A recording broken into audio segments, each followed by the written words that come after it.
Uma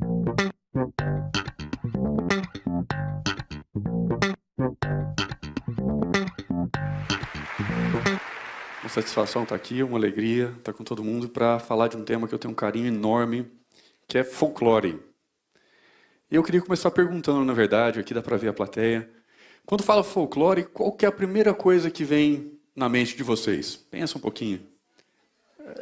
Eu já imaginei. Assim, ó, quem pensou em Saci? Só fazer uma enquete aqui. Mula sem cabeça, Curupira, Iara. O Saci é campeão disparado com mais de 90%. Aí ele ganha no primeiro turno sossegado dos outros personagens.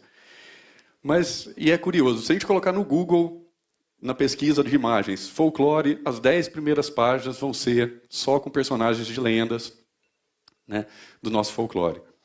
Mas a minha pergunta é, será que folclore é só lenda? Será que ele se resume a isso? A lendas? Né? E aí que vai a reflexão. O folclore, na verdade, esse termo foi usado pela primeira vez em 1846 por um arqueólogo inglês chamado William John Townes, no dia 22 de agosto. Por isso que é comemorado o dia do folclore, dia 22 de agosto. E a tradução de folclore seria sabedoria popular, conhecimento popular. Né? Folclore são todas as características, são os saberes, os conhecimentos que são passados de tradição, de geração em geração, né? Todos os costumes que caracterizam um povo, que caracterizam uma comunidade. É o que nos faz entender como pertencentes a um lugar. As lendas fazem parte disso, né? Elas estão dentro, mas o problema é que elas não são só isso. Essa que é a questão. E a gente tem o costume de reduzir o folclore à lenda. E aí a gente cai num problema, queria que vocês pensassem comigo. O folclore ele pegou um sentido pejorativo. Muitas vezes a gente associa folclore com coisas passadas, com coisas que não existem mais, que é mentira. Pode ver que em frases, às vezes, a gente pode usar isso. Né? Quando a gente comenta, a Câmara dos Deputados, isso é folclore. Quer dizer, isso não existe mais, é balela. Um determinado time, esse é folclore. Ou alguém conta uma história para você, você fala, não, é folclore. No sentido de mentira, falso, algo que está esquecido, algo que não existe mais. E o folclore é o contrário disso. Essa que é a parte triste da história. O folclore é vivo. O folclore está presente, ele é dinâmico. E ele está no nosso dia a dia. E a gente, infelizmente, tem a tradição de pensar ele distante. Né? Vocês já pensaram que o folclore pode estar presente nas coisas que a gente faz? Vamos tentar pensar assim, já que o folclore é tudo que caracteriza um povo, o que será que a gente podia pensar no nosso dia a dia, uma coisa próxima que poderia caracterizar o brasileiro? Né? Ou a nossa comunidade, ou a gente, como paulista, como mineiro, como que a gente poderia se identificar? Vamos pensar em coisas simples, não distantes, muito próximo da gente. Vamos pensar na comida.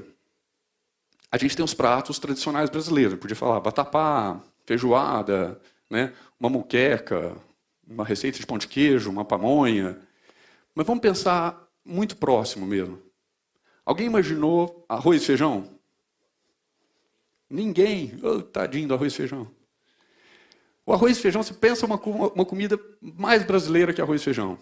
Você pode viajar de norte a sul do Brasil, se for num restaurante, dificilmente não vai ter um arroz e feijão. Vocês concordam? Sempre vai estar ali presente. Né? E quando você está comendo arroz e feijão, alguém já pensou assim, nossa, estou aqui celebrando o folclore nacional. Que alegria, né? Dia 22 de agosto. Vou fazer aquele arroz e feijão, vou preparar, porque não vamos celebrar a nossa cultura. Né? Não, aquilo é natural. Você come arroz e feijão sem ficar pensando. Aquilo faz parte de você. Né? Eu tenho certeza, se alguém um dia viajar para fora do Brasil, vai sentir muita falta do arroz e feijão. Porque ele faz parte da nossa essência. Né? Ele faz a gente se sentir em casa. Então, quando você está fora e não tem isso perto de você, você vai se sentir distante, você vai se sentir longe de casa. E saindo da comida, vamos pensar no nosso costume. Se alguém der um espirro aqui, alguém vai falar alguma coisa, será? Saúde. Né? E o outro responde o quê? Amém. Alguém ensinou pra gente isso um dia na escola, você pegou uma tabela, fala, todo brasileiro, quando um outro brasileiro espirrar, o brasileiro do lado, obrigatoriamente, tem que falar saúde. E o outro, em resposta, em agradecimento, fala amém. Não fala. Isso a gente viveu isso naturalmente, isso é passado para a gente, você vendo isso acontecer, né? E isso faz parte da nossa essência.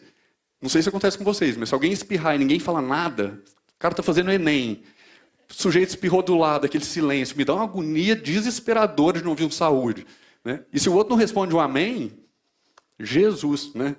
O amém está sendo substituído pelo obrigado, e nós estamos rompendo um pouquinho a tradição. Mas isso faz parte da nossa essência. Se alguém chegou na sua casa, se oferece um cafezinho, ou você aceita um café, né? Todos os outros costumes, a receita da sua avó, né? A nossa riqueza de música, de dança que a gente tem, os ritmos tradicionais, maracatu, samba, jongo, congada, folia de reis, catira, as duplas tradicionais caipiras. O Brasil é um dos países mais ricos em diversidade de música e dança. Disparado. Então a gente está... E isso não está morto, isso não está esquecido, isso não é passado. Isso é um folclore vivo, é presente. Quando alguém espirra e você fala saúde, você está fazendo isso, é a nossa essência. O folclore não está parado. E a gente muitas vezes imagina esse folclore distante, né? E a gente tem uma tradição, infelizmente, que é triste aí, de negar a nossa essência, de negar a nossa tradição, de negar as nossas manifestações culturais, né? Isso vem por parte da população, e um dos aspectos principais, eu acredito, que é pela falta de conhecimento mesmo, de saber que existe, e de valorização, né, dessas tradições, e por parte também do nosso poder público, por parte do Estado, que não cuida das tradições, né? A gente ainda tem, o Brasil ainda é muito precário nisso. O governo deveria olhar com mais carinho, olhar dando apoio, dando a manutenção para todas as comunidades, para os mestres, para os artesãos, para os músicos, né, que preservam as tradições populares. Por que isso? Porque são nessas pessoas que está a essência da nossa identidade. Se o folclore morre, a gente deixa de ser um povo com característica, que nem uma árvore, né? Uma vez com um mestre violeiro, conversando com ele deu esse exemplo para mim. Eu achei muito bonito quando ele falou: ó Pedro, se a árvore morre, se a raiz da árvore morre, ela despenca, ela não se sustenta. O folclore é isso, o folclore é essa raiz que sustenta toda a nossa identidade. E nosso governo ainda é muito precário nisso. E eu queria dar um exemplo de, em alguns países, eles têm já esse olhar de conscientização sobre a importância, né, do folclore. Uma situação num programa de TV, eles estavam entrevistados na Suíça, entrevistaram um produtor rural que produzia o queijo suíço tradicional. E ele mostrou todo o procedimento de preparo desse queijo, que ele produzia pela forma artesanal, nada mecanizado, desde quando tira o leite, o tempo que o queijo fica descansando. Ele ficava numa forma de madeira que era tirada de uma árvore, de uma casca de árvore específica, super trabalhoso. E a repórter chegou para ele e perguntou, falou: mas compensa financeiramente você produzir isso, né? E ele respondeu: compensa porque eu recebo pela venda dos queijos, né, o resultado do queijo era fenomenal, mas o governo ele me paga uma verba, né, me paga todo mês para eu continuar produzindo da mesma forma, sem mecanizar. Ele me paga, inclusive, para eu manter a estética da minha fazenda. Sabe aquela paisagem bonita que a gente vê, aquelas casinhas cobertas de neve, né, dos cartões postais da Suíça? O governo paga para esse produtor manter essa estrutura. Quando eu vi essa notícia, eu fiquei muito surpreso. Falei: gente, mas como que é bonito essa consciência que eles têm de manter viva a tradição do país. Porque eles sabem que nesse produtor rural, que está lá no interior, fazendo essa produção, ele está, na verdade, mantendo o cerne, né, a essência do povo. Ele é um dos que mantém viva a história dele. É isso que o nosso governo peca, né, ao deixar as nossas manifestações meio de lado. E aí eu pergunto para vocês, qual que seria, né, sobre essa questão da identidade, eu convido vocês a pensar, em vez de a gente pensar em uma identidade nacional, vamos pensar numa identidade familiar. Em vez de pensar macro, vamos pensar menor, né, num grupo social menor, que é a família.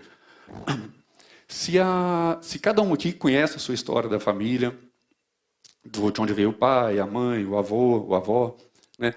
Cada família tem a sua tradição, tem os seus costumes, tem a sua celebração, tem as suas cerimônias. E é isso que faz vocês entenderem enquanto pessoa. Carregar ali a sua história. Imagina se você não conhecesse nada, não conhecesse de onde você veio, né? Quem são, qual a história da sua família. Ia dar uma sensação de estar perdido num ambiente. O paralelo isso, a gente pode fazer uma relação com o folclore, que é o folclore que faz a gente ter essa identidade do que é ser brasileiro, do que é ser realmente, né, pertencente a esse país, como uma nação. E o caminho para a mudança disso, para a gente ter um olhar diferente sobre o folclore, eu não tenho dúvidas, que é o conhecimento, que é a gente trabalhar com educação.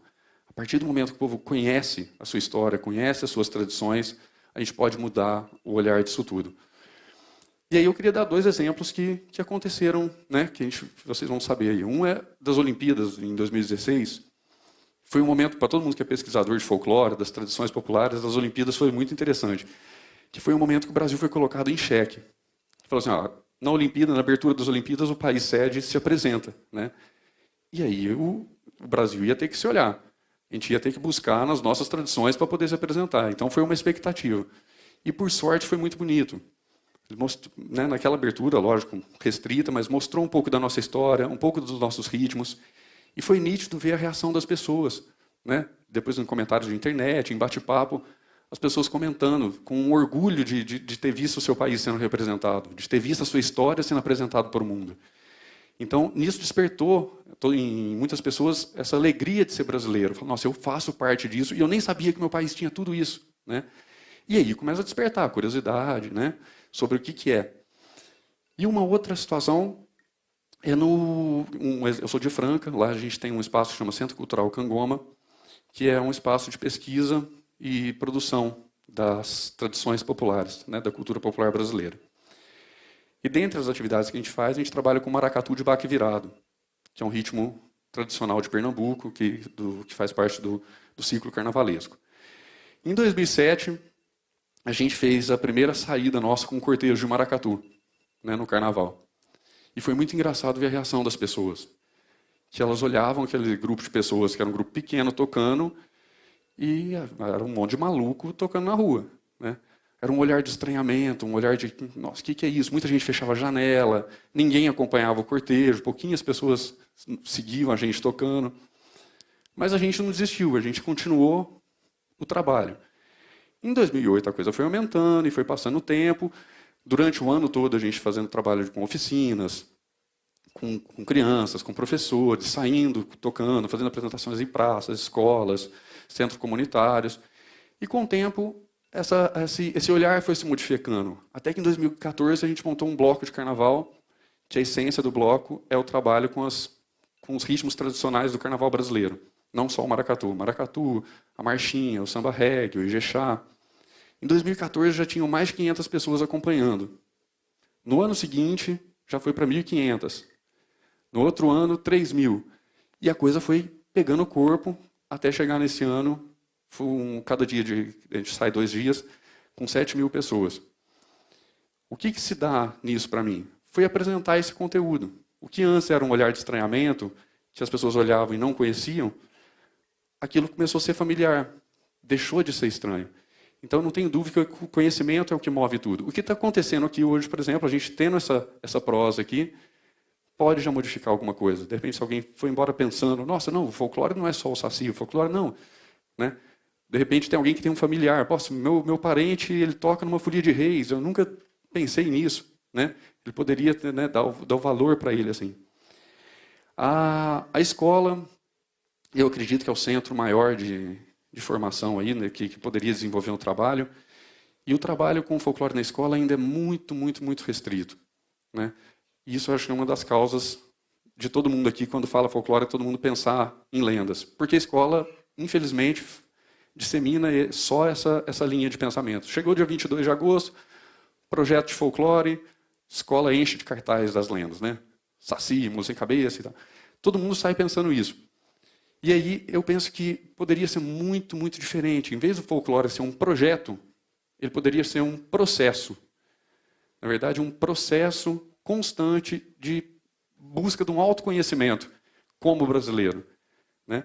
A escola poderia, né, incentivar, na verdade, fazer cada aluno, né, desenvolver dentro daquele ambiente o orgulho de ser brasileiro, de identificar suas raízes. Por exemplo, na festa junina. Muitas escolas, eu já vi acontecer isso, de falar, não, na festa junina a gente não trabalha com... a nossa não é festa caipira, a nossa é festa country, que nada mais é que o caipira norte-americano, para mostrar como que a gente tem a tendência de valorizar o que é de fora. Né? E a festa junina é uma coisa nossa, a gente tem que valorizar a cultura caipira. A gente aqui na nossa região nós somos herdeiros da cultura caipira. E o caipira muitas vezes é usado como um xingamento, vocês já perceberam isso? Que é o cúmulo da desvalorização. O que é a essência da nossa cultura, eu já vi professores acontecendo isso, olhando e falando, o aluno é caipira. Claro que é. Nós somos caipiras, nós somos descendentes, assim como tem o descendente da cultura caiçara, quilombola e assim por diante.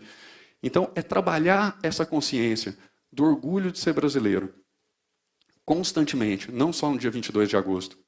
Pensar o tempo inteiro da importância de desenvolver a nossa identidade, da gente se valorizar. E é só assim, desenvolvendo a nossa identidade, que a gente vai se fortalecer enquanto nação, para bater no peito e ter orgulho de ser brasileiro. E aí, para mim, o estudo de folclore poderia se resumir numa frase, que é ser brasileiro. O que faz a gente se entender enquanto brasileiro. Aí eu deixo a questão para vocês e agradeço muito a atenção aí. Obrigado mesmo.